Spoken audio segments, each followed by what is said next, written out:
They've been a few people in, but y'all asked for these Falcons players to get here. They're here. So y'all need to come out. I don't know if we're going to do another Falcon sign if y'all want to come out and show out for these guys. Well, anyway, we're doing story time. Everybody loves it. These guys get to tell stories what happened in the NFL, and we're excited to them to do this. And we want you guys to come on out. But if we're in the middle of story time, you're going to have to sit back and let these guys finish. But, yeah, let's make it happen. And who wants to start it off? All right, I'll start it off. All right. Hey, y'all, this is Jamie Winborn. There we go. I'll start it off here. Basically, I'll give you guys one of my first rookie pranks they played on me. So we're playing it's 2001. My rookie year, we're playing the Saints. And they had Ricky Williams, all of that. And you know how they have these programs before the game, right? So when we get in there to the stadium, you know, they got all the programs and stuff. So they had this thing about they were giving away a brand new Cadillac Escalade. But the key is that in some program in this entire stadium, if the page, I forgot the page number, suppose 56, I say 56, if that's signed in your program, you're the winner of the Escalade. So I'm just sitting there bullshitting around in the locker room for the game, just flipping, just playing. I get to the page and I said sign, and I'm just like, oh my God. Oh my God, that's hilarious. I don't want a damn Escalade. So I get up, everybody's like, what? I was like, hell yeah, I don't want an Escalade. I don't want an Escalade. So I run to the team chaplain and I say, let me give it to you because nobody will fuck with you. They'll steal it from somebody else. Nobody will fuck with you. You know, so that game, so I'm warming up. I'm having a great game. I go out. I think I got a sack. I got an interception. I had probably like 10, 12 tackles. I was like, man, this is the best day ever. Then they had the Escalade thing on the Jumbotron thing and stuff, you know. So I'm like, oh, hell yeah, it's black too. Perfect, you know. I was like, this is it. So after the game, I'm thinking, oh, this is the best day ever. I done balled out. I done had an interception, a sack. I'm a baller, of course. And I won an Escalade. Oh, yeah. How could it get any better? So we're in the locker room. Coach Mariucci calls everybody up and everything and gives us a speech and stuff and saying, yeah, and Jamie Winborn is the winner of a brand new Escalade. So the coach is in on it. Motherfucker. Coach Mooch, you know what I'm talking about. So here's Garrison Hurst, and Garrison Hurst comes. He's like, man, you know what, man? Let me buy it from you, man. Gets his checkbook out and stuff. And I'm like, no, man, I'm gonna get this to my mama, man. I'm gonna get this to my mom. He's like, I said, I tell you what. He said, I'm gonna give you a check for $40,000 right now for it. And so he starts writing, and he writes the check. And I'm like, man, it ain't gonna bounce or nothing, is it? You know. So I was just saying, like, what? So he says, oh, you ain't got to worry about that. You ain't got to worry about it. I said, why you say that? He said because it ain't no truck. And I said, what? I said, what do you mean it ain't no truck? And then all of a sudden, Mary just says, gotcha, and everybody just started laughing and crying. And I'm just sitting here saying to myself, now wait, fucking one day a minute. I done called everybody and told them that I got this damn truck. You telling me it's really not a damn truck? Well, what about that shit on the Jumbotron out there? And it's like, yeah, all this shit's a setup. I said, y'all did all this shit and set me up?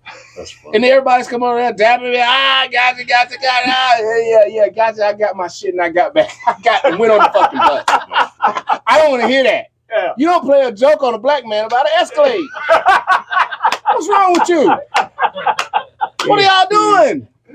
I mean, a free Escalade? Oh yeah, it's on. They got me. Oh, listen, when we rode to the airport, I didn't say shit to anybody. When we got on the plane, I just tell everybody, you keep it fucking moving. I don't even want to talk.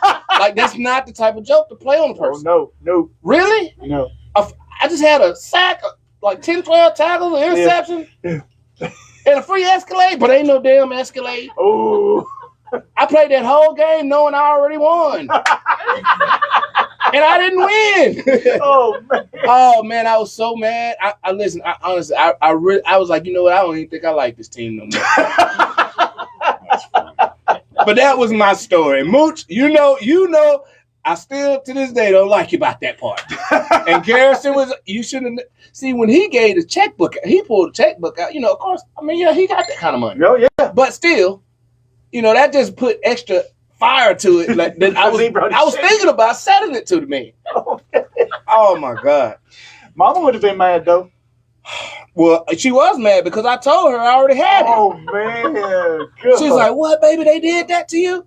About to ask. I said, "Yeah, Mom, can you believe that?" Whatever though, but that's my story. That's a good one. It still heats me up to this day when I think about it because I had that. I was like, "Yeah, I'm gonna park the Escalade behind the Mercedes at the house because I got 2 cars there right now. I'm gonna park that one behind. I'm gonna drive for about a week, then I'm gonna ship it to my mom. No damn car, whole damn prank." I started to take that damn book and just throw it.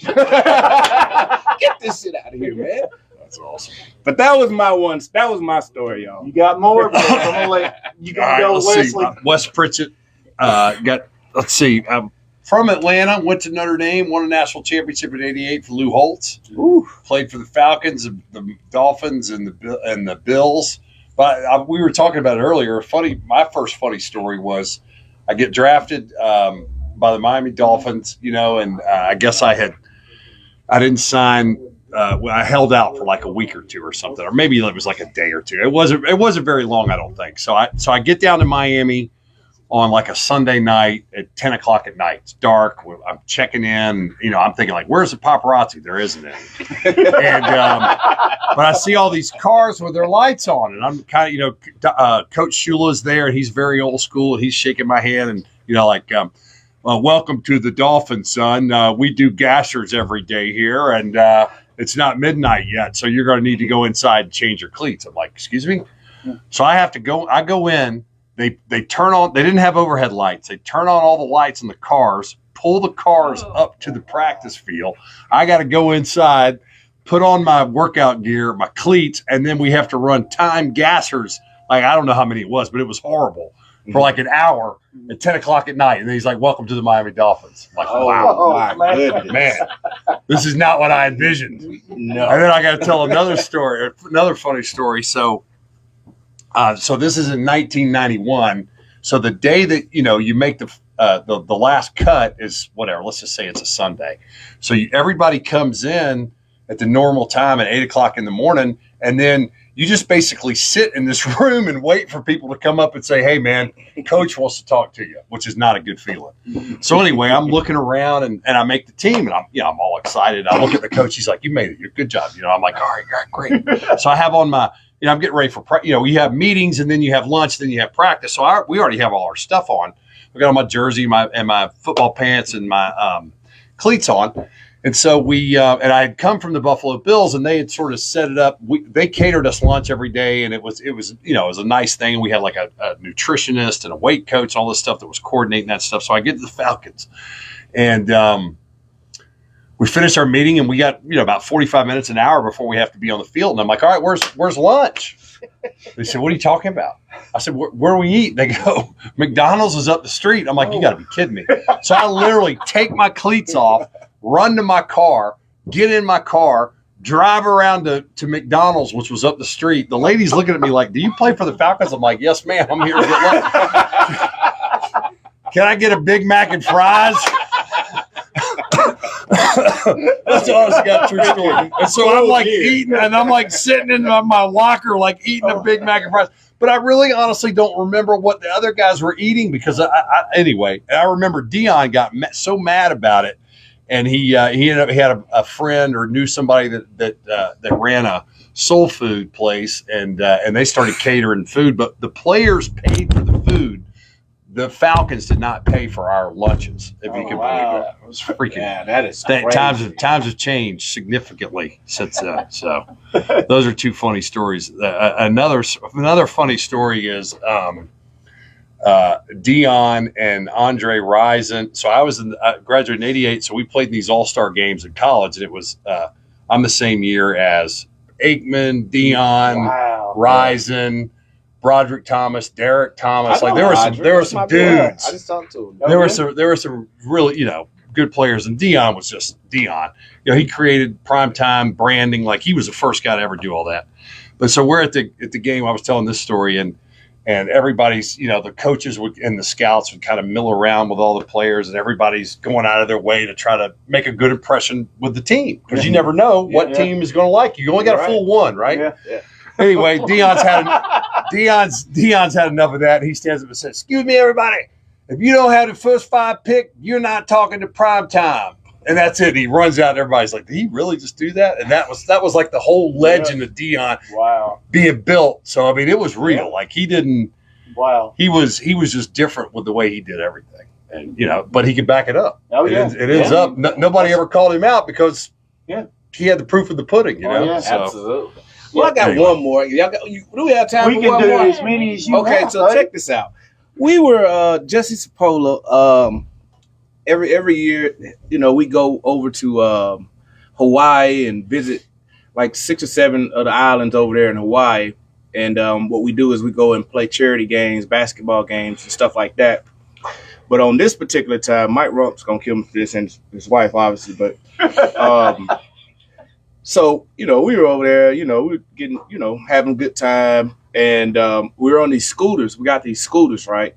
So you're not supposed to you're supposed to go only so far, like I think a mile on these scooters or whatever. But somehow we forgot that part. Oh, God.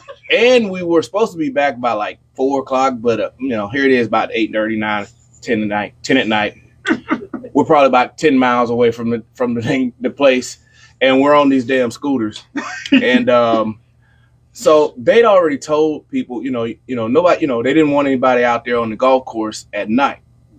But silly us, of course, we got these scooters, and here goes Mike wanting to ride the scooter on the damn golf course. Oh no. But he's going to be on the sidewalk. But there's only one problem.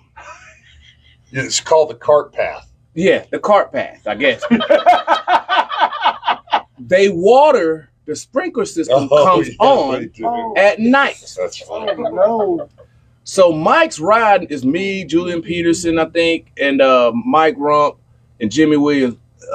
Jimmy died a couple of years ago, but that's my buddy also. But so we're riding, we're all in the line riding. Mike, he comes around this corner, he's getting it, and all of a sudden the shit just comes on everywhere. So we stop. We're like, what the hell? All we see is Mike getting ready to turn this corner, and he just scooter goes one way, he slides, rolls.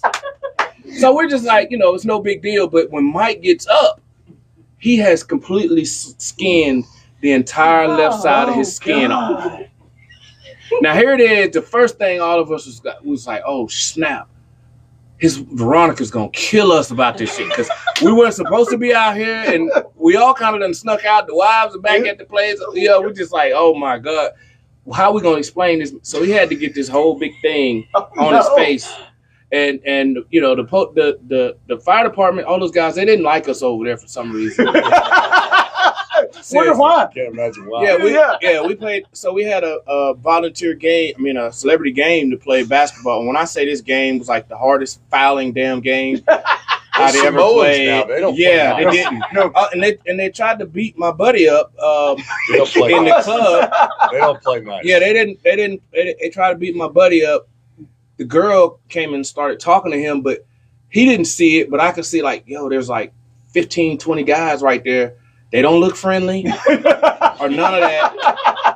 But I don't know, the girl was drunk or something and just started talking to my buddy, and all of a sudden he turned around. By the time he turned around again, the guy done broke a pool stick. And it's like a whole fucking brawl. And then the limo, I told those girls from the Raiders, I was like, look, do not leave us. Do not take the limo anywhere. We all come together. We all have to leave at the same time. So when this brawl started happening, here we are trying to run outside, and all we see is fucking ocean. There's no damn limo out here. And I'm just like, where's the damn car? It's like, the damn cheerleaders, they took it. I was like, oh my God. We got all these Samoans in here. They're trying to whoop our ass. We don't even know what's going on for real. I said, oh my goodness, but yeah, like that game that we played, oh my goodness. I think the starting 5 of every team should have fouled out.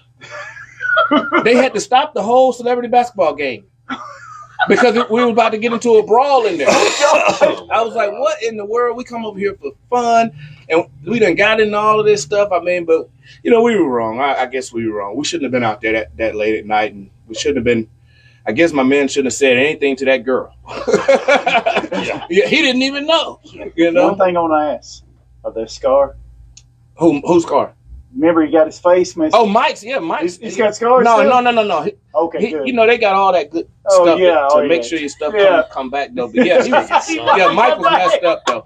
Listen, he was screwed up. Oh man, he played the game with the patch though. He played too. That's funny.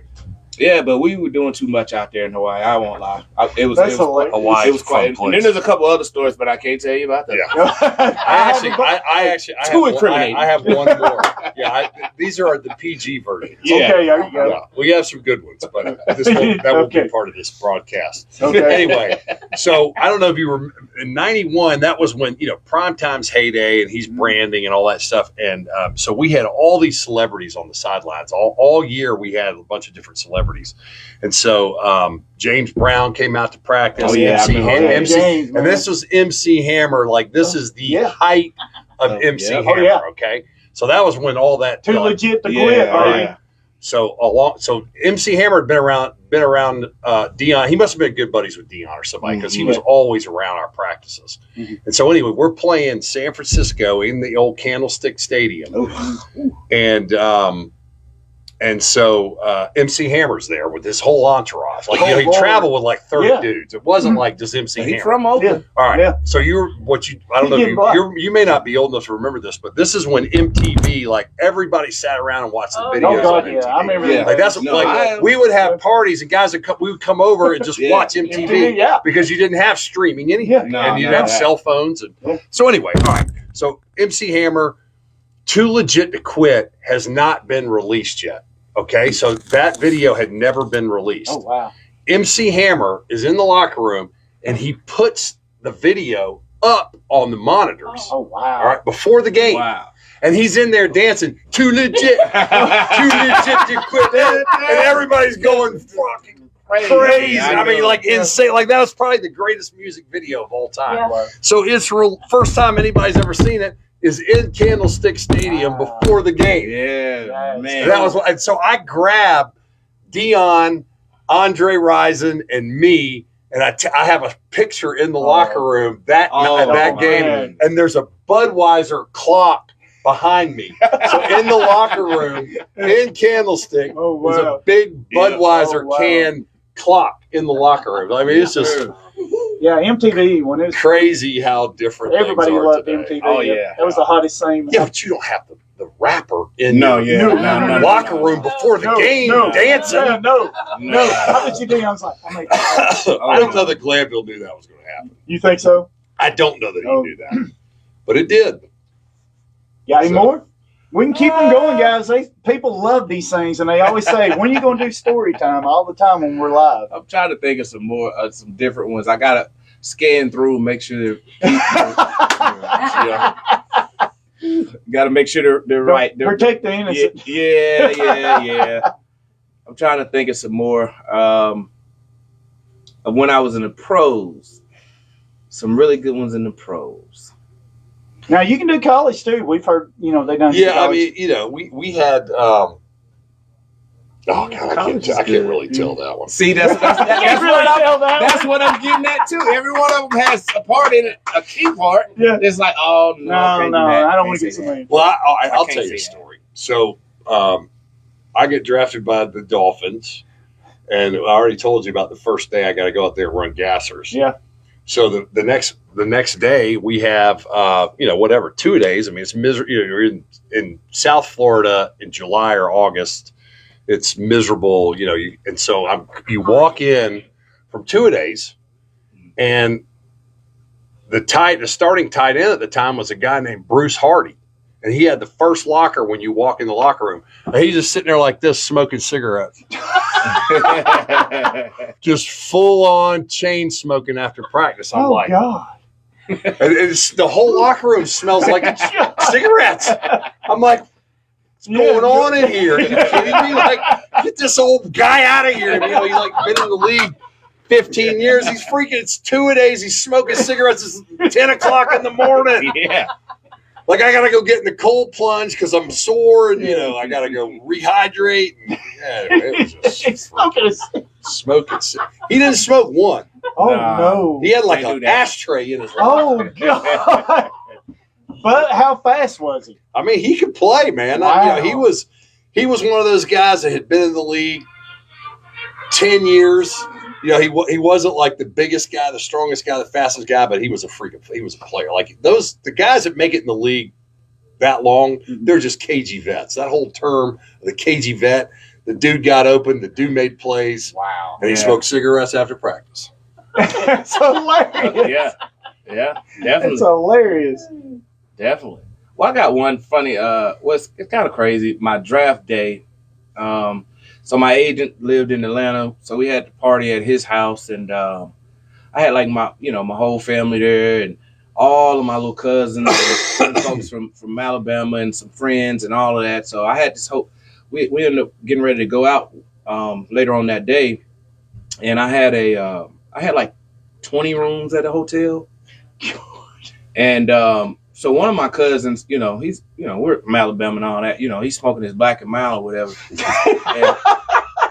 And all of a sudden the police just come barging up there to the rooms and saying that, somebody called saying we were smoking. Yeah, that we were smoking weed. And I was like, what the fuck are they talking about? Weed? Like, ain't nobody had no weed. They just never smelled good cigars. Yeah, and then outside, but the guys, because there's all these expensive cars, and so I was like, well, yeah, like 4 of them are mine. and my other cousins, they got good jobs and shit. Like, they got nice cars too. Yeah. Man, they kicked us out of that hotel. Oh, wow. They kicked us out of there, and I told them I'm not worried about it. I'm going to get 20 rooms somewhere else. So we did that too, and went and had some fun and stuff, and had a big party. And then we ended up getting kicked out of that one too. After that, I said, I tell you what, you guys are just going to have to come go stay at my agent's house because I ain't paying for the fucking more rooms. I ain't got no more money like that. I ain't going to keep blowing money like that. Signing bonus. Yeah, that's a lot of money. Man. But we had a ball though. I mean, I enjoyed it. I was actually asleep at first when my name got called, because if I knew I wasn't going in the first round once we got past. See, there's a tackle that year that kept dropping. Mm-hmm. Something came out about a bong on him. Oh, wow. Right? Which is stupid. Yeah. But I was just like, why are they tripping about that? I mean, I'm just saying, no, I know this guy is like a hell of a player. Yeah. And so when guys keep dropping, I could kind of tell how the draft was going to fall. Mm-hmm.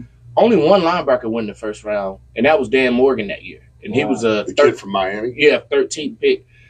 I was a 4th linebacker taken, but all the other 2 through 4 was in the second round. Mm-hmm. So I remember that at the combine, I had this coach, Richard Smith, who was, as soon as I walked in, my hat was like this to the side. He was like, straighten that hat up. I was like, okay. They haven't even picked me or nothing. Like, what are you doing? But he didn't, he was just hardcore on me. And I mean, when I say he worked me in the drills, I was like, man, I don't even want to go to your damn team. You want to work that damn hard. Like, you tripping. Like, what's wrong with you? But he was just really on me. So I'm asleep at the house. I wake up, it's the start of the second round or whatever. All of a sudden, I'm looking, and I actually got the phone call before my name went across or whatever.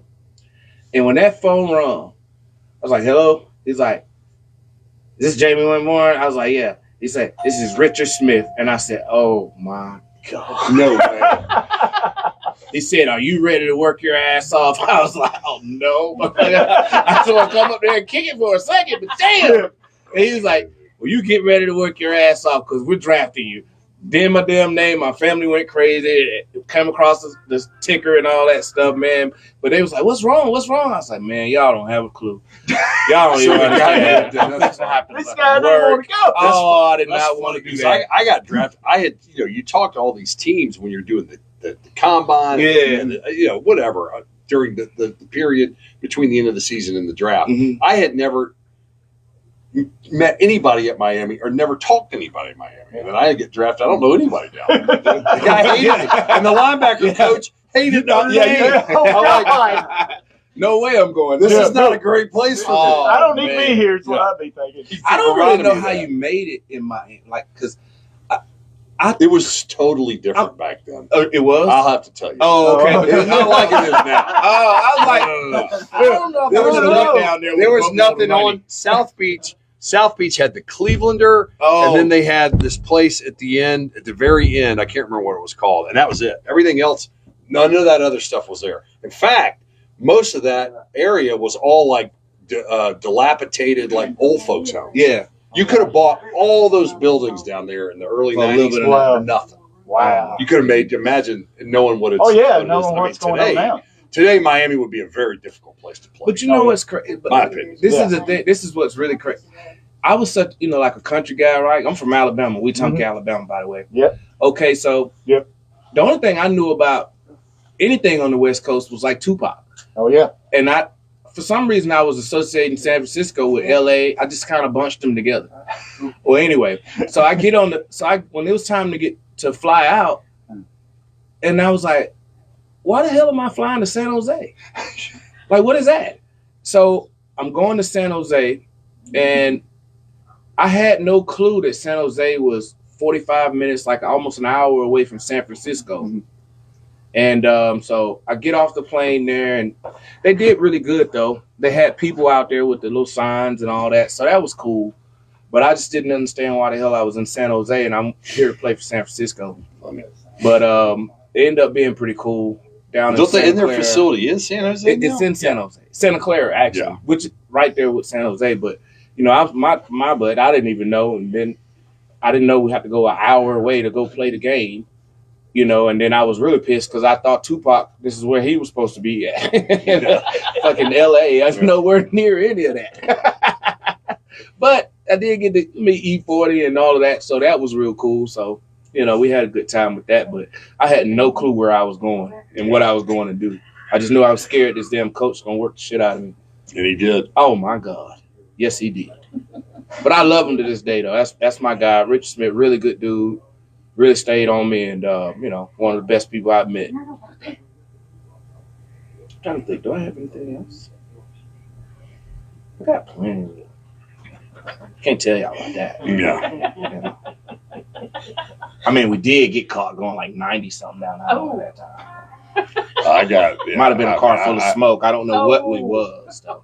I don't know if it was. I think it was a black I and might mild. have been. But he let us go. I might have been. I might have been handcuffed in the parking lot of the hotel we were staying in. Let go. Yeah. Oh, wow. Make curfew. I won't mention where. And Exactly. They were fake cuffs. That's Okay. all. I was misunderstood. That's what I say too. Yeah, definitely misunderstood.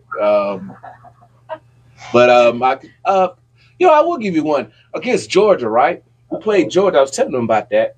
My buddy, who Lou Thomas, who was at Vandy, he was all SEC running back, and was at the Chargers actually when they were in. He was at the Chargers when they were in San Diego. For the game, we was getting ready to play Georgia when they had Quentin Carter. He comes and tells me that, man, what you gonna do today out there? I said, man, come on, man. You know what I'm gonna do out there. He said, man, yeah, cause he knows a lot of guys from Georgia, cause a lot of them went to the high school or whatever, right? Mm-hmm.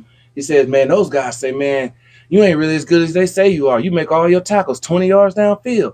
I said, what? I said, who said that?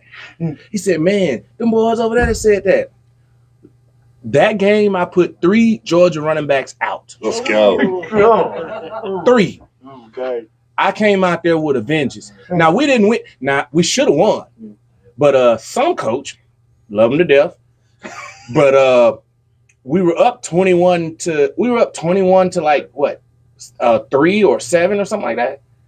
And we're on our 25-yard line.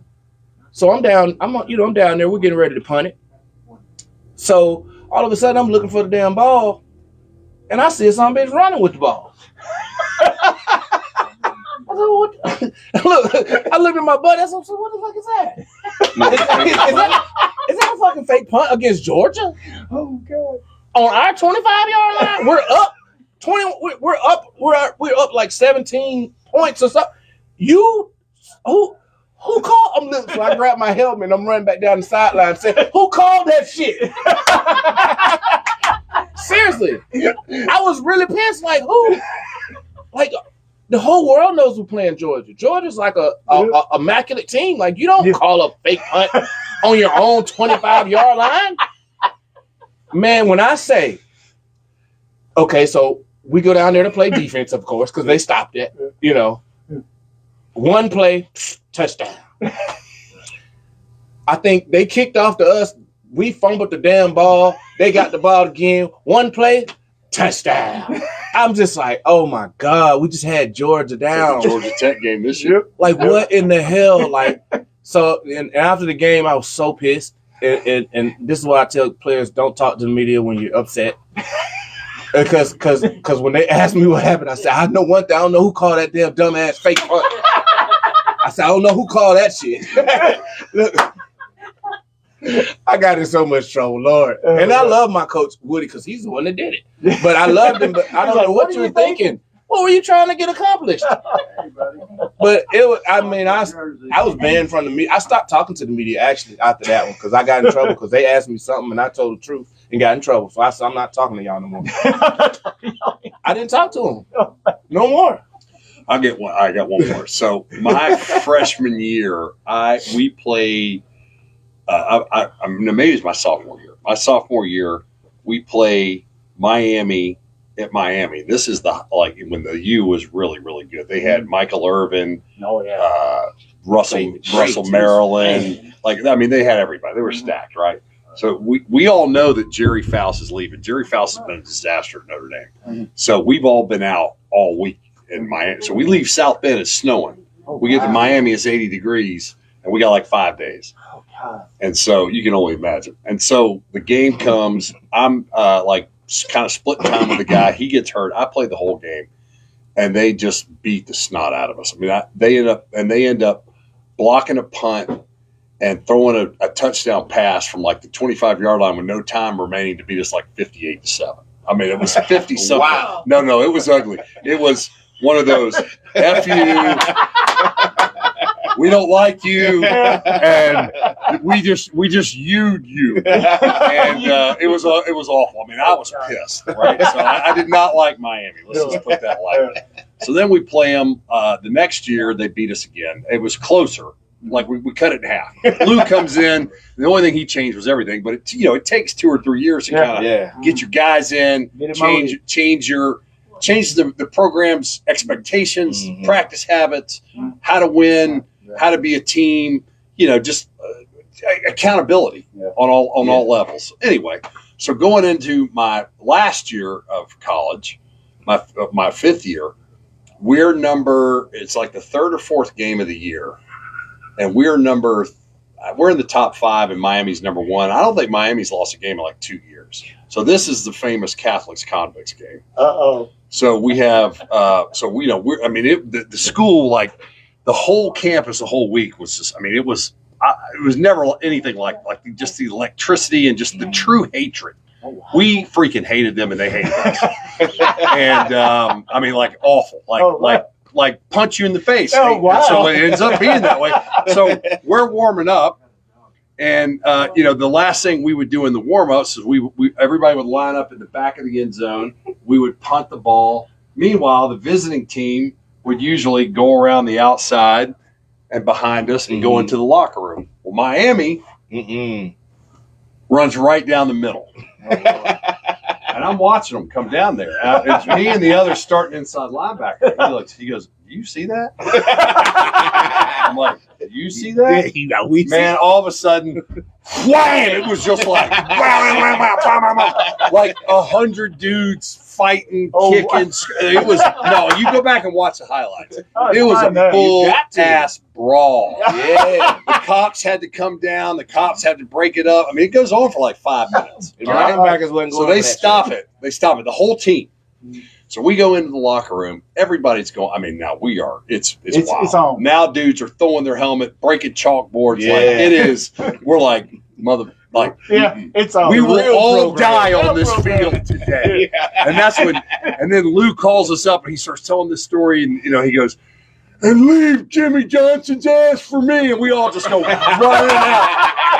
Little Lou couldn't beat his way out of a wet paper bag. He's like, man, leave Jimmy Johnson's ass for me. Anyway, he said, well, that wasn't the end of my speech, but with the second he said that, we all just go running out there. So anyway, long story short, the first quarter in about the eighth, I don't know what play it was, but sometime in the first quarter, I'm trying to make a tackle, and I like hit the ground and spin around, and I hear my hand pop, and I know it's broken, not my finger. My hand is broken. I look at it. My adrenaline's so high. I go running over to the sideline. There's a TV timeout. I'm talking to Barry Alvarez, who is our defense coordinator and my coach, who's like the greatest guy ever. And I'm calling the trainer, Jim Russ. He's like, what? I said, take my fingers together. I broke my hand. I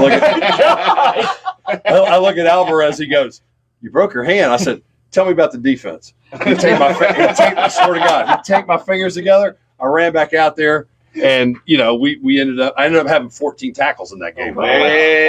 So there was no way I was not going to play in that fucking game. All right, no way. It was my fifth year. Yes, and they ended up. If you go back and watch the game, it was an unbelievable game, which we won. But anyways, but I went in at halftime. Tough guy, and I got the adrenaline. I go in and I'm like, motherfucker. My hand is like this big. I'm like, God damn. I'm like, Jim Ross. He comes running over there. I'm like, dude, what are you going to do? And he's like, I don't know. So he cuts this like piece of plastic on it. He puts it on. I'm like, no. I'm like, give me some Percocet. So he gives me 2 Percocet. I basically create a cast. We went out and played. Shit.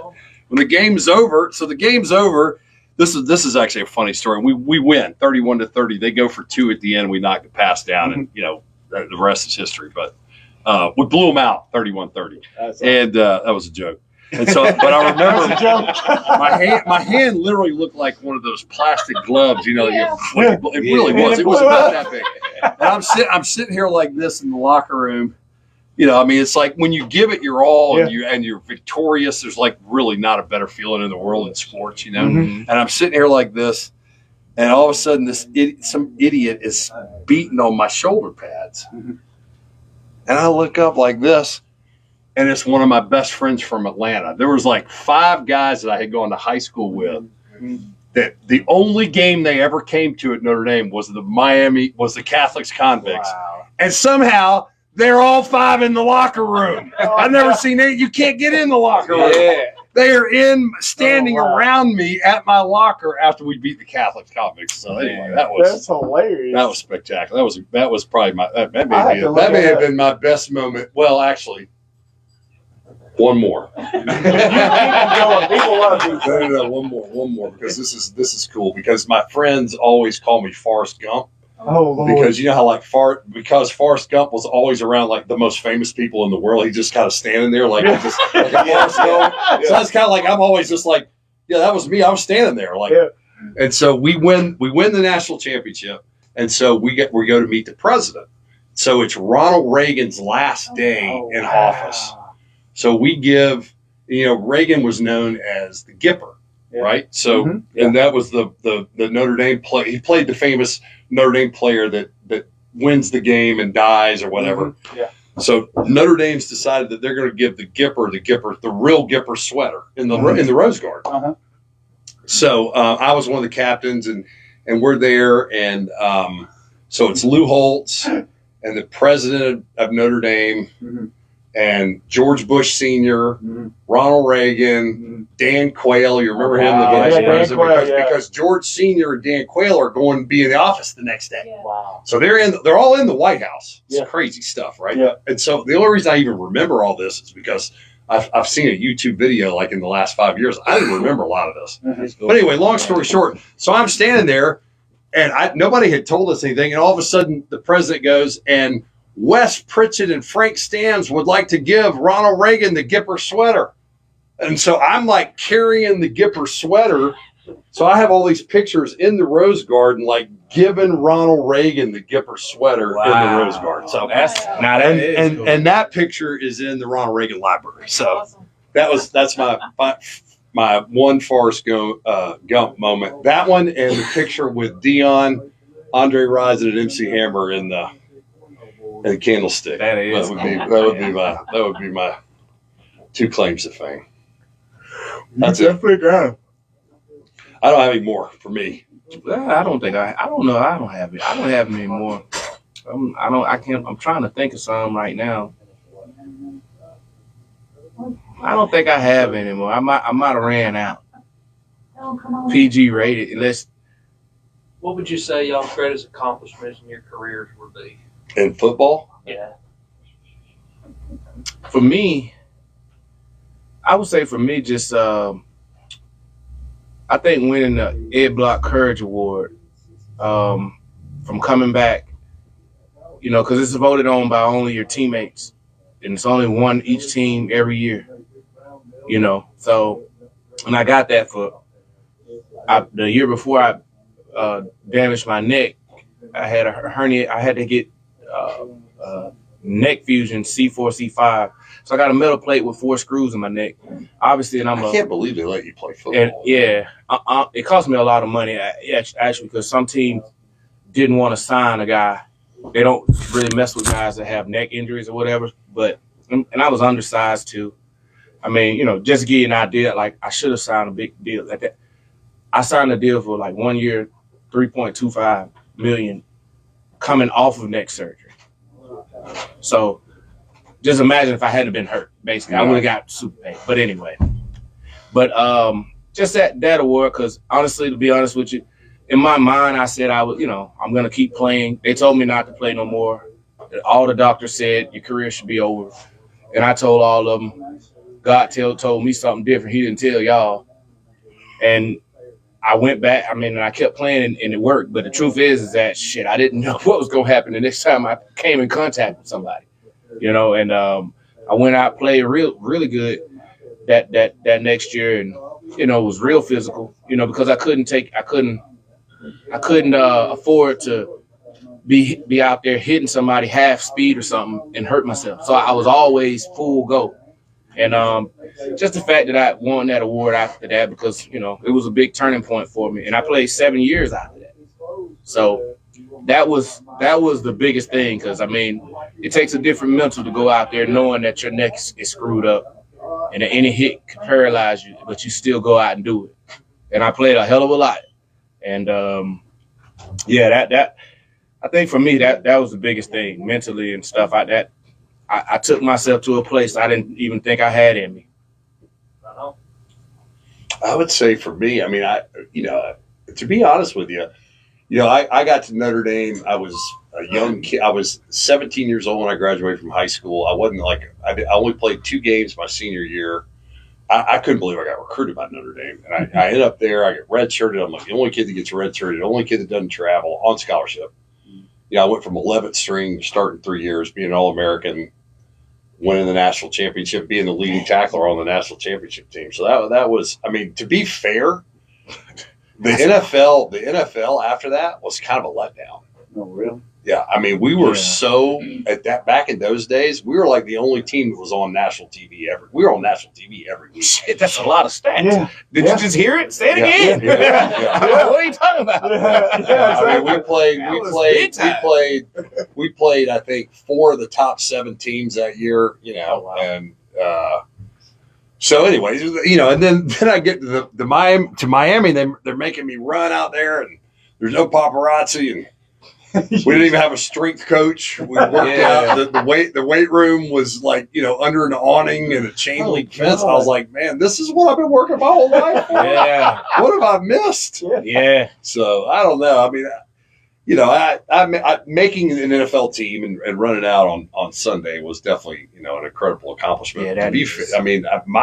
I feel like I don't know, and this is looking back at it now. The college experience I had was just, I was very lucky, and, just to be able to experience those things, talking about it today, 38 years, 5 years later, it's still almost surreal that was me doing that, So I don't associate myself with that, but it happened. So, but that's a great experience. it was cool. because I always wondered, once I got to the NFL, I was always curious with all the other players, like, yo, how was it going to a Notre Dame? Yeah. Arnaz Battle, who I played with, went to Notre Dame. Like, these guys that come from Georgia and Alabama and stuff like that. And it's like, when we play at home, the only time our stadium was filled was when Tennessee or Georgia or somebody comes to play us. That's a little bit like Georgia Tech now. Yeah. So, I mean, our guys, our people come to the game, we're coming to the games in suits and shit. So, I'm dead serious. Briefcases. Yeah, they didn't really, it's like, sure, if we win, they win, I guess. They didn't really care. But, I mean, it was, so, that just, I always wanted to know, like, what it was like where they were, because I chose to go to this school, Vanderbilt, which I'm very, very proud to have went to, but it just was not the same college thing and atmosphere as like, somewhere Georgia or Florida or Tennessee and stuff like that. It was real crazy because I always wondered that, and because like I said, I was saying it earlier, I won more games my first year in the pros than I did my entire college career. Wow. But yet I was All-American, Buckets Award candidate, led the SEC 2 years in a row. All kinds of stuff. You had all the personal accolades. I think it goes to, and I don't know. I mean, I think if your team attains a high level of success, it's almost more. It's better. At least, to me. Yes, it was nice to be an All-American, right? But winning the national championship is all I ever talk about. Exactly. I don't talk about I don't care. Yeah, but you guys were winning. No, it was winning is it. Winning That was winning it. is it. You know what I tell my kids? So I tell my children this every time after they win a big game. I go, because you know what's better than winning? Nothing. Exactly. Nothing is better than winning. Because I came from winning in high school. Yeah. But then, when I got there, because to be honest with you, with my college, I was actually committed to Arkansas. Wow. Really? And then also committed to UAB. Well, hell, whoever gave me a steak, I said, hell yeah, I'm coming. Oh man, it'd have been crazy. Imagine. But see, it was my coach, my high school coach, when Vandy, they found me from my buddy Reed Tankersley, who ended up signing with Auburn, but he was a tight end and also a defensive end. Big guy, 6'4", like 245 in college. So when they were watching him on defensive end, they called back and said, well, who is that linebacker? And that was me. Oh, that's awesome. And they just said they wanted to offer me right away. That's awesome. They met, of course they called the coach and coach told me, his grades are great. And so my coach was like, scratch all those other teams, you're going to Vanderbilt. I said, what? I said, who is that? He was like, Vanderbilt, you got to go to this. I was like, well, where is it, coach? And they got a football team? And I was like, I don't know nothing about Vanderbilt. I don't know about going to Vanderbilt. Well, Nashville is did I find out? That's another reason. When I went. But they're starting to recruit kids because of Nashville. And they are. 100%. But at that time, I was like, man, I don't even know who the hell, like, I had no clue. But since my coach was saying it's such a great academic school and stuff. It is. And then I thought about it. I was like, you know what? Maybe he's right because, you could go to college and just damn coach just not like you and your career's done. Yeah. So at least I want to get the best education, that I have available at this time. So I'm going to go.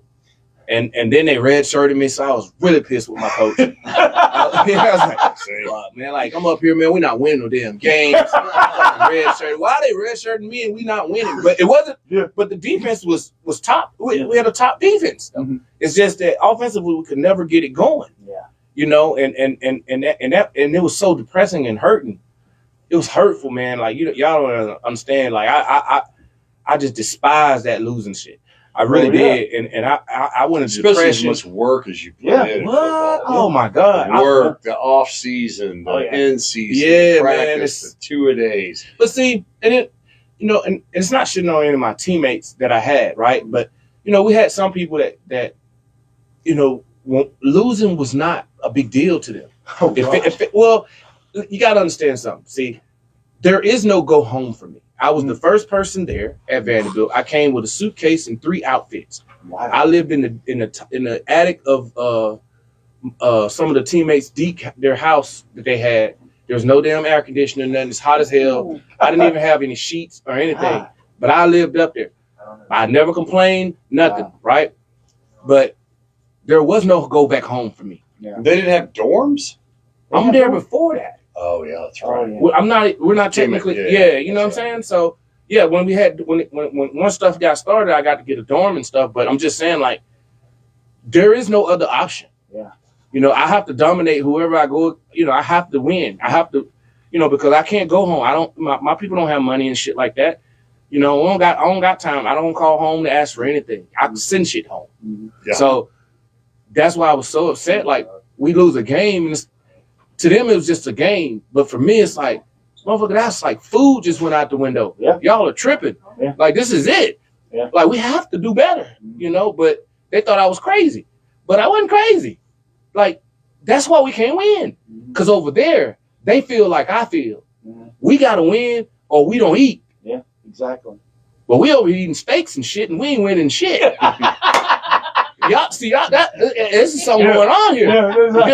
Why y'all think this? Yeah, like, I don't get it, you know. But, you know, I mean, not to say, because we had great, you know, coaches and stuff like that, but I didn't even know that we, you know, because one day I went up there, I was like, Coach, man, what the hell's going on here? Why we can't get some of them junior college kids? You know, and then it was like, yeah, because the credits don't transfer.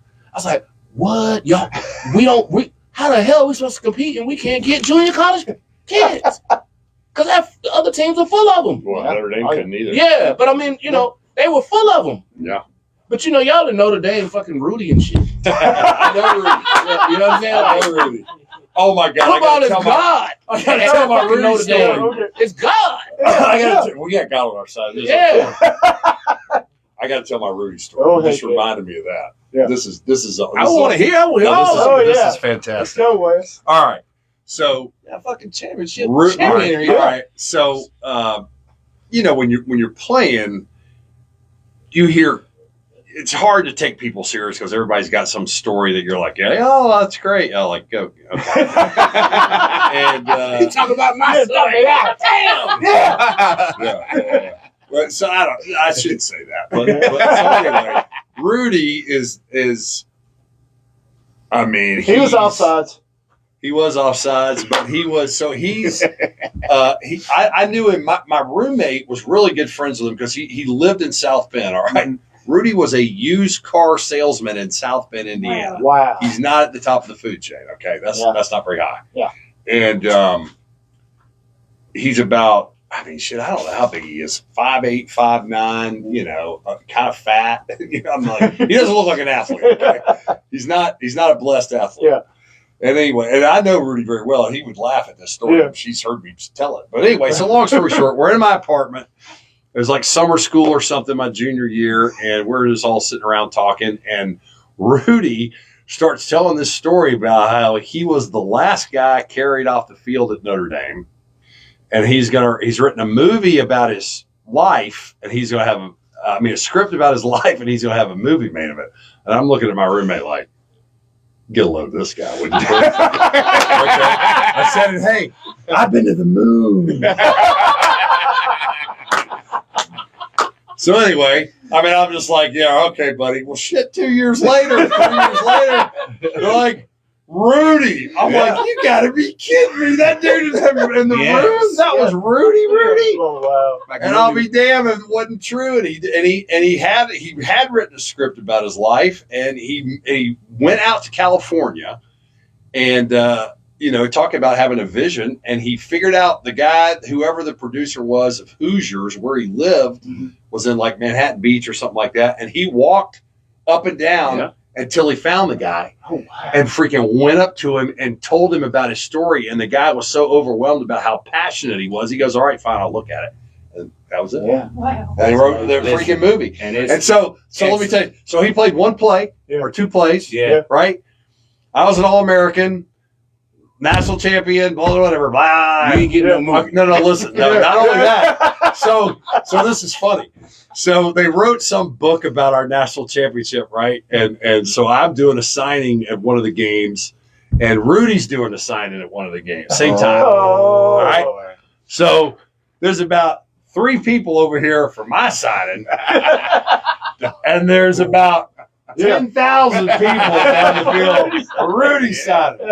I'm like, man, he played one play. I had 114 tackles, bro. We won the national championship. What is up?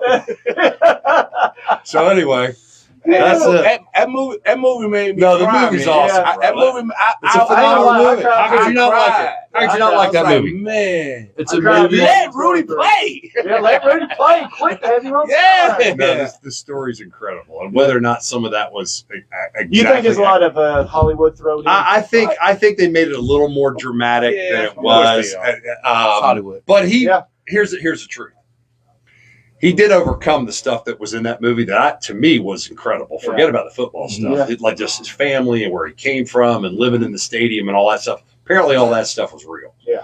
Well, the only thing I heard that was questionable was the guys walking in and giving their jersey to Y'all Lane. they didn't do that. I don't know.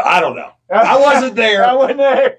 But anyway, I have verified that he did get carried off the field. Wow. So Yeah, so that is real. that's a real I story. mean, it's football. and stuff. I think they really chanted Rudy. Really? The students. yeah. Because the students all knew him, you Yeah. know. He was like students know guys like that. They're like an underdog story. Oh, We yeah. had guys like that Yeah. on our team. Yeah. I mean, we had, one of the coolest things about Notre Dame back in my era was I think we probably had one of the biggest walk-on programs in the country. We had so many kids that were so crazy growing up like Midwest Catholic about playing football at Notre Dame that they would do anything. And so they actually had walk-on tryouts. Like we had like 100 dudes and they whittled it down to like 10 or whatever the number was. But that And, movie inspired a lot of people, a lot of players. I know it inspired me. Just Somebody wants it that bad, man. You gotta want it that bad. Mm-hmm. You gotta want it that bad. That's what I was saying about when we lose. Yeah. If you don't want it that bad, Well, football is a Yeah. game of passion. yeah. Oh, yeah. And you have to Yeah. have all these other Better. things that have to align, but you better be passionate about what you're doing, or else you're gonna get steamrolled. out Yeah. there. I mean, You're going through the motions in a Yeah. football game. You're Yeah. gonna get your ass. Oh, you're gonna yeah. get torn up. Yeah. One mean- thing he said, Mhm. you almost want to become a bulldog. 100%. I wanted to go. Tell to that Georgia. story. All right. That was Well, hilarious. So I was well. First of all, my dad played at Georgia and got partially paralyzed from Wally. Was it Wally Butts? Was that the Georgia Tech guy? I think Wally Butts. Whatever. Yeah. He played for one of the famous guys at Georgia. He gets paralyzed, partially paralyzed, or whatever. He probably had a burner.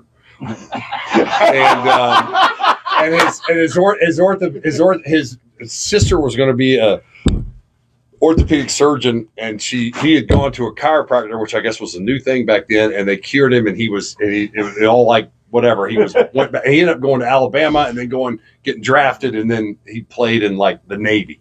But the point is he loved Georgia. We were from Georgia. My sister went to Georgia. Like I was a Bulldog fan. Yeah. And I had been, all my buddies in high school went to Georgia, and I went to all the parties in Georgia. I knew what was in Georgia. Yeah, exactly. I knew what was in Athens, Yeah. and I liked it. Yeah. And a lot. I love it. A lot.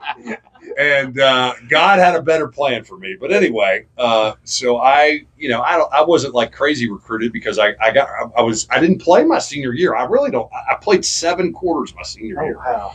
So anyway, Georgia had offered me a scholarship, and you could take 5 trips back then. So my last trip was Notre Dame, and I remember the Georgia coach Bill Lewis was the defensive coordinator who ended up being the head coach at Tech. Yeah. Well, I liked a lot. Yeah. And he was like, we need you to commit, because I knew obviously I didn't know at the time what was going on, but they had other kids that were keeping at bay because it's competitive. Yeah. And so I said, Coach, I got to go on this trip. So because my old man loved Notre Dame for whatever reason. So I go up to Notre Dame. I didn't tell you this. So I get up there. I'd never been north in North Carolina. There's about 6 feet of snow on the ground. Oh, All right. Every guy that I meet is like 6'7", 350 pounds. I'm like, man, I've been at all these schools. I'm like, man, I ain't never seen anybody that big. Like they had these big old corn-fed freaks, man. That I was like, where are you from? And he's like, I'm Dallas, Texas. I'm like, well, dude, you're like 6'8", 325 pounds. You know, anyway, so I go up there and I see all these gargantuans and you know, it's cold and there's no for real, like, it just was a very different environment than Georgia or any of the trips I've been on. I mean, it's a very different place. You know, they don't have fraternities and sororities. I mean, they had parties and stuff. Anyway, I come home, my dad said, what do you think? I said, I don't know. I'm like, it's different up there. He goes, what do you mean it's different? I'm going, well, it's cold and there's no girls. He's like, son, it's 4 for 40 and you sacrifice 4 years of your life and it'll pay off for the rest of your life. There's more than football. I'm like, well, okay, let me go think about it in my room. I'm like, I want to go to Georgia. So I'm like, all right, I'll pull names out of my hat. Georgia. I'm going to Georgia. Yeah. Swear to God. And so my dad is like, so I said, you know, Dad, I think I'm going to go to Georgia. He said, all right, son, I'm behind you. I mean, he would have been fine with me going to Georgia. Yeah. And so I called and they were like, well, unfortunately we had the guy commit. We're not sure, but if you want to walk on, I'm like, walk on? I'm like, Coach, I ain't walking on. So I was it. And so then I would never forget, I called the Notre Dame coach. I'm like, I'm going to Notre Dame. And then I to be fair, I really had no concept of what Notre Dame really was. You know what I mean? Yeah. Like, I'm a Southern Baptist kid, watching SEC football. Yeah. I go to a little preppy private school. Yeah. I didn't have any conception of like the history and the school and the tradition and how crazy the fans were because of the Catholic thing. Mm-hmm. You know, Notre Dame it's not people, here it's just like you just love Georgia because you love Georgia. Exactly. Those people love it's tied to religion. Like it's a weird like imagine if you were the Georgia fan that you are, but you were also like Baptist or whatever, whatever. I'm just saying, like, I think it's hard for people in the South that aren't Catholic like myself to conceptualize like the why they're so kooky, crazy. It's like in their fabric of their being. Like you grow up Catholic, you pull for Notre Dame. Like that's just the thing. Yeah. It doesn't matter if you're in California or Minnesota. It's weird. Anyway, it was hindsight as an older guy now looking back at it, if I had gone to Georgia as crazy as I was, I don't know that would have been the best place for me. I mean, I would have been. I had a bunch of friends up there, and I don't know that I would have been able to focus on football the way that I properly needed to. I was exactly where at the end of the day I was where I needed to be. You had to be focused. Yeah. You had to have all the crazy. It wasn't a whole bunch of distraction stuff. And you couldn't play. At no event, you could not play around with schoolwork at all because they took that very, very, very, very serious. Same as Notre Dame. So you really had to be on your stuff and. I wanted to change. I wanted to change things. I really thought I could change things, but I freaking don't play no fucking offense. You can't fix that. Yeah, it's who's your quarterback by any chance? Greg Zolman. We had Greg Zolman, and we had Jamal Carter for a couple of games. I guess when I say that, but he could play. I mean, we just couldn't get it all together at once. You know what I mean? Guys would be open, drop the damn ball. Freaking rush for plenty of yards, fumble. It's like always something crazy. Like we'd hold teams, but like we couldn't keep holding them because we're playing too many snaps a game. You know what I mean? Like say if we are in the game like the first half, like the third, like these guys are rotating freaking. They got like rotations of defensive linemen. We're playing the same. We don't have backups like that. No. So we're dying out. Yeah. Eventually, you keep putting them on the field, they're gonna score on us. They're gonna keep scoring. Mm-hmm. So I don't know. I just like I said, that the rich history of winning and coming from a school like that. I just always thought that was intriguing. And Georgia's, Alabama's, like dang, like. I don't recall going into a game just feeling like I know. Let me put it like this: when I went into a game, I knew that on whoever plays offense over there, we're gonna give them hell today. Yep, that's good. Now, if you ask them were we gonna win, I say, well, I don't know what the fuck the offense is gonna do. I mean, I'm just dead serious. Yeah. But see, at a team like Alabama, I know what it feels like to be on a winning team. Yeah. We know we're gonna win already. Mm-hmm. Like, you shouldn't even be out here playing against us. Yeah. But as a defensive guy, I know I only play so much. We get the 3 and out, we'll go sit down. Yeah. They'll use some of the clock, stuff like that. Yeah. But not when at Vandy, even if we did a 3 and out, I'm right back on the sideline trying to freaking get as much water and shit as I can because I know any fucking moment back out there. Like, that's a rough feeling. Well, we had, we're actually doing we have started a book and a movie to do, we'll see what happens. But because when I got to Notre Dame, we were not good. We went 5-6 my first year. I mean, like we had all these guys that go to the NFL, and we weren't a team. We sucked. Like, we didn't. Like, you can have the talent. We didn't win 5. Well, you can have. He called it a bad year. 5 wins. Yeah. You can have. You would love to have 2 wins. You can have the talent, and I mean, there's a lot more to winning than just having exactly. talent. Yeah. No, it So really is. we needed somebody. And I saw a team that was not together, a team that didn't play together, a team that didn't think they could win, and what the steps were when Luke came in. He just right there. These are your priorities in life. It's my way or the highway. I'm not a patient man. It's not a popularity contest. Like, boom, boom, boom, boom, boom, boom. Here's how everything is going to happen. And we're going to end up here. First will be best, then we'll be first. Oh, just all this little crazy shit that he said. And he never stopped saying it. Just like Saban. Same thing. Like, you got to stand right exactly on the line. You got to stand right on the line. You got to tie your shoes and put your shoes in a certain spot. Like, everything mattered. Why does attention to detail matter? Because it differentiates you on every level. So, and those little things matter at the end. Anyway, the point is, when you first tell that story to a 19-year-old, you're looking at the guy like, who is this nut? Yeah, exactly. Yeah. And then after 2 years of it, beating it in your brain. So just, and then from the year that we won it all, they were like 11-1 for 10 years. I mean, they never won another national championship. They should have won 93 and 91, I think. But anyway. Do you think that works like that? Like in the pros? I think in the pros it's hard because you have so much turnover. Yeah, see that. Yeah, I got you. I think in the pros it's so hard because of free agency, and now I think it's going to be that hard in college because we had. I remember when we got Mike Nolan. I think it was 2005.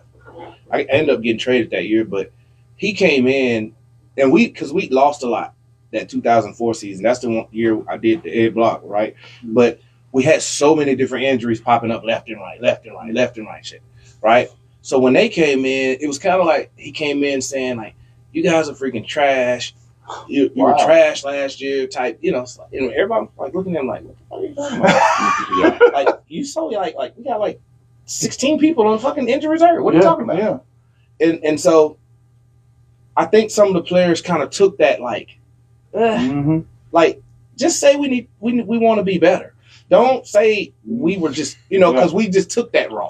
What I was going to say is I agree with you, but I also believe that coaching is everything in college sports. Oh yeah, It is. It's everything. Yeah, it is. The great head coaches are changing those programs, and it's not just because he's a great head coach. No, he's everything. Yeah, he's teaching. He's creating a culture. The Dabo Sweeneys, the Blue Holtzes, that's true. The Sabans, and that's what I mean. Back in our day, you didn't transfer because you had to sit out a year. Yep. So you have, if you only lose one group of kids, you still have the culture of the kids moving up the next year, right? And you retain some consistency and all that, and that's how a guy like Saban was able to win for so long. Yep.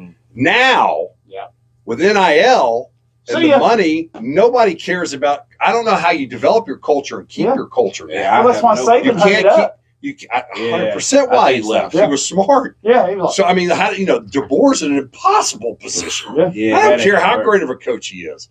He's got to live up to Saban, which is going to be impossible, and an SEC that Alabama used to be able to offer something that nobody else had. Well, now they can't because, yes, it's still Alabama. Don't get me wrong. My son plays it. But, if you get paid a lot of money to go to Texas or Georgia or, LSU or, South Carolina's paying money, and see the playing field, like Kirby was saying, they said, we want people to come to Georgia who wants to play for Georgia, because if they don't, we'll find somebody that will want to come play for Georgia. And they can do that. And I believe that. Because he pushes it. I believe all that. You ready? I believe all that. He said all that, and I believe all that. But I think at the end of the day, now, unfortunately, you can say that, and I could say that to my son, and he has been taught the right things. Yeah. Commitment, only worry about yourself, can't worry about other people, only give 1,000%. But if Georgia walked up and said, okay, but if you want to come here next year for $2 million, we're going. We're going. Well, I don't give a shit. It doesn't matter. In that situation, you're taking the $2 million. We'll figure it out. You gotta go. And you better go. And so, and see, one thing that that just killed our whole argument about the culture and it's trust me. One thing that I got a story that I heard from Todd Monken told a story, about how good he's done. He's doing good with the Ravens. He told a story about Lou Holtz. He was an assistant at Notre Dame. Lou's incredible. Yeah. He says, he said, Mr. Holtz, he said, I'm an assistant, Todd Monken. He said, well, go over here. Get out of my way.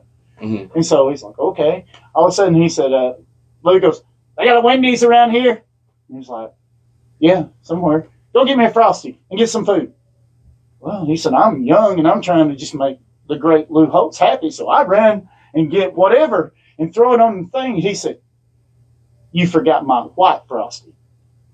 So I'm like, for seconds, I can almost want to kill this man.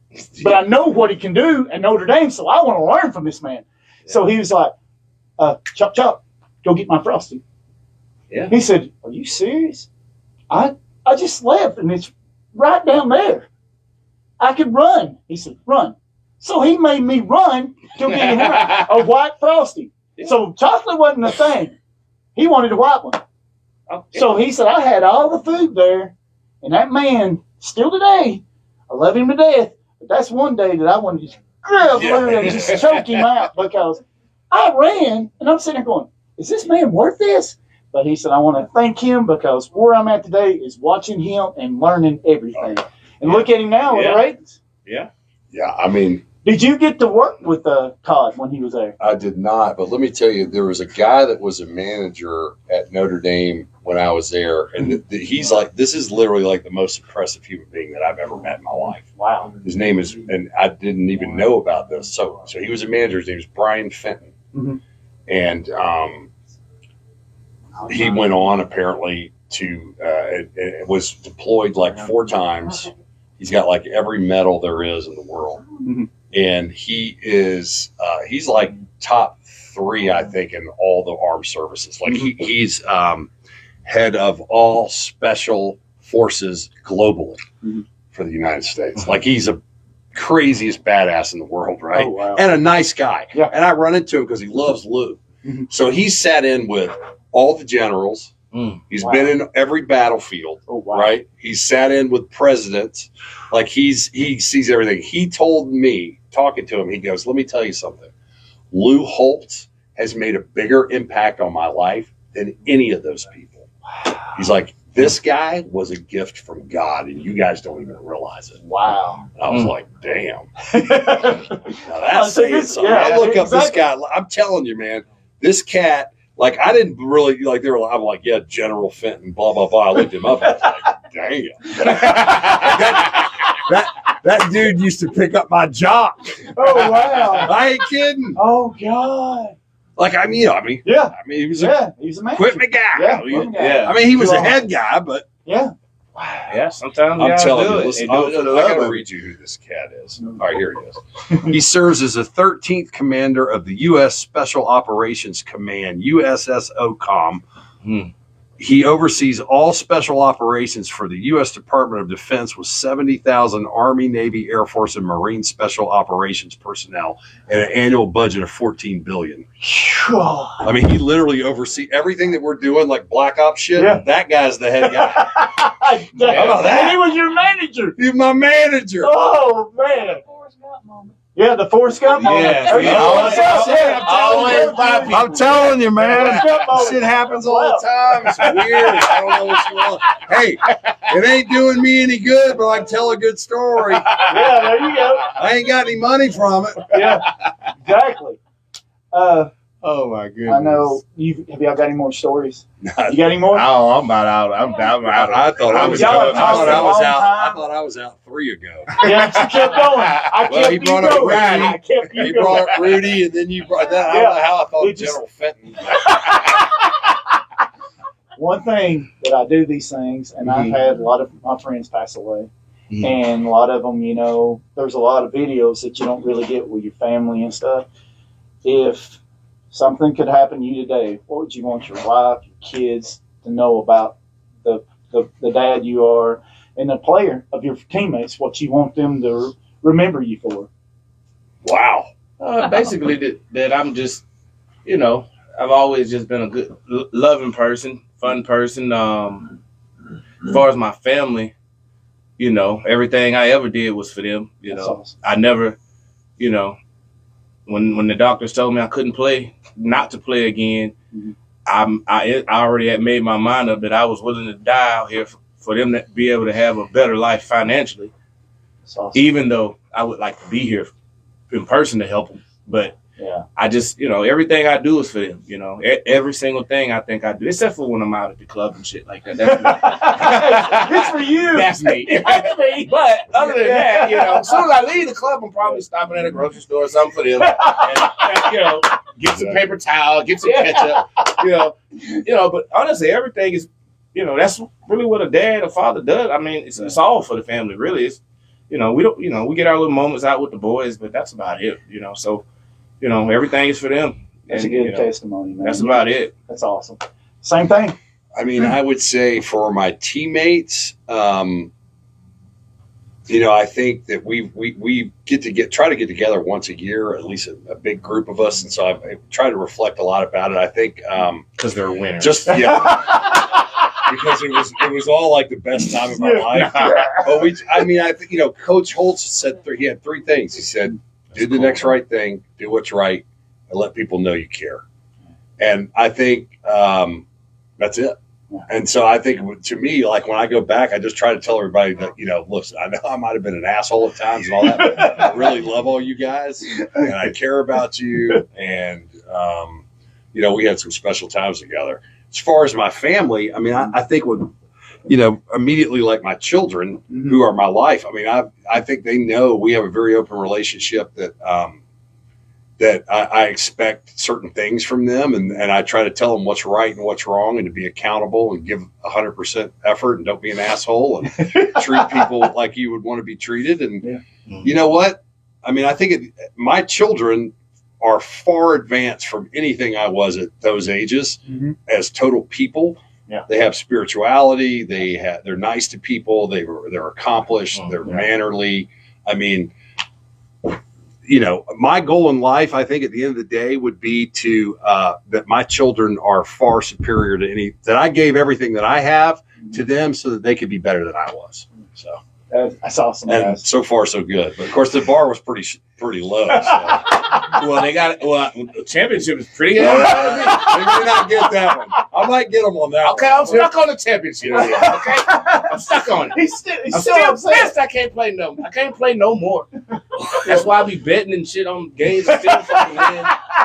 Shit's crazy. If you don't win in life, like that championship shit, it really messes with you throughout the rest of your life. It really does.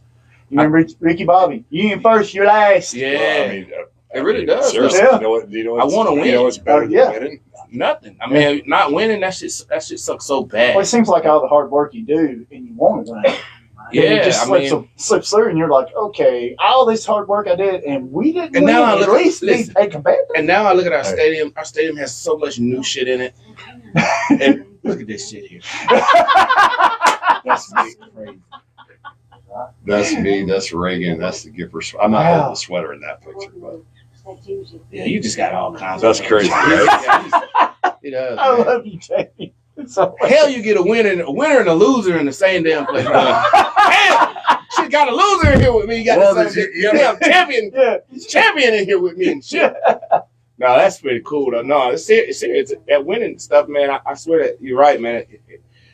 I can't even tell kids that enough. When I speak to them, it's like y'all don't even understand, man. You gotta give everything you have right fucking now. Well, I mean, at the end, Because there's gonna be a day you cannot compete at anything except a beer drinking contest.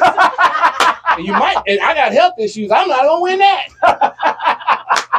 I'm just saying. So, like, take advantage, man. I don't even drink anymore. Yeah, you gotta take advantage, man. You gotta take advantage, dog. It's not that shit follows you forever in your life, man. Like forever.